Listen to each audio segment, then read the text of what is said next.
সম্মানিত সুধী দর্শকবৃন্দু, আজকে আবারও সবজি বাজার নিয়ে আপনাদের মাঝে ভিডিও উপহার দিতে যাচ্ছি। দর্শকবৃন্দু, আজকে কাঁচামরিচের বাজার 280 টাকা কেজি, কাঁচামরিচের বাজার, পটলের বাজার 50 টাকা কেজি। তো দর্শকবৃন্দু, আর কি আজকে অনেক দাম বেশি সবজি বাজার। তো এই যে আর কি লাউ দেখতেছেন, একটি লাউয়ের মূল্য 40 টাকা মাত্র। তো 40 টাকা বিনিময়ে একটি লাউ পাওয়া যায়। এই যে পেঁপে, দেখতেছেন, এই যে পেঁপের প্রতি কেজি 30 টাকা, 30 টাকা কেজি মাত্র। আজকের আর কি আমাদের সবজি বাজার। তো আমার পাশে থাকবেন, দেখবেন আমার ভিডিও ভালো লাগলে আমাকে কমেন্টে লাইক করে জানিয়ে দিবেন।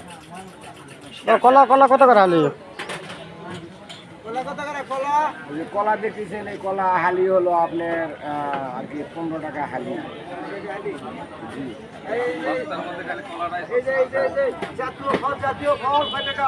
কাঁঠাল কত কিনছে কাঁঠাল?